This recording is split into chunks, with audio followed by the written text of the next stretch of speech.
మంత్రి ఆనం రామనారాయణ రెడ్డి సంచలన వ్యాఖ్యలు చేశారు.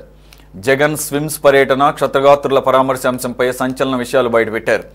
జగన్ పరామర్శకు ముందు ఆసుపత్రిలో బాధితులకు డబ్బు కవర్లు ఇచ్చి చంద్రబాబును తిట్టాలని వైసీపీ నాయకులు చెప్పారని మంత్రి తెలిపారు. డబ్బు కవర్లు ఇస్తున్న దృశ్యాలు ఆసుపత్రి సీసీ కెమెరాల్లో రికార్డు అయ్యాయని తెలిపారు. పరామర్శ పేరుతో జగన్ దుష్ట చతుష్టయ యాత్ర చేశాడని ఎద్దేవా చేశారు. టీటీడీని భ్రష్టు పట్టించిన నలుగురే నిన్న జగన్తో ఉన్నారని, జగన్ వెంట ఉన్న దుష్ట చతుష్టయంలోని ఒకరు జగన్ కంటే ముందు ఆసుపత్రి లోపలికి వెళ్లారని, ఆసుపత్రిలో బాధితులకు డబ్బు కవర్లు ఇచ్చి చంద్రబాబుకు వ్యతిరేకంగా మాట్లాడాలని చెప్పారని మంత్రి ఆనం వివరించారు.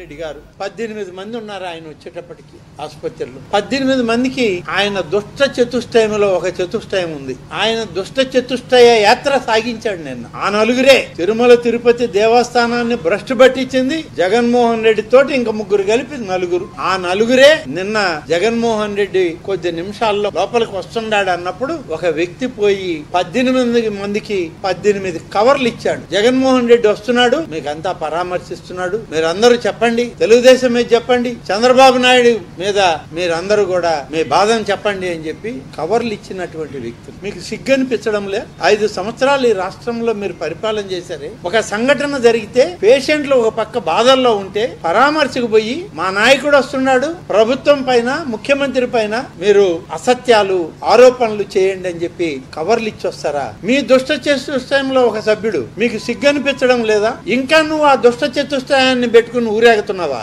ఆ దుష్ట చతుష్టయంలో ఒక సభ్యుడిగా నువ్వు కూడా అత్యంత నీచ స్థితికి దిగజారావని చెప్పడానికి ఇది ఒక నిదర్శనం. ఆసుపత్రిలో ఉన్నటువంటి సీసీ కెమెరాల్లో నువ్వు తెల్ల కవర్లు ఇచ్చినటువంటిది రికార్డ్ అయి ఉంది. 18 మందిని నీ అనుయాయుడు కలవడం, ముఖ్యమంత్రికి వ్యతిరేకంగా ఆరోపణలు చేయండి అని చెప్పి చెప్పడం, ఈ 18 కవర్లు ఇచ్చిన సంఘటన అక్కడ పని చేసేటువంటి సామాన్య డాక్టర్లు, నర్సులు కూడా చెప్పడం జరుగుతుంది.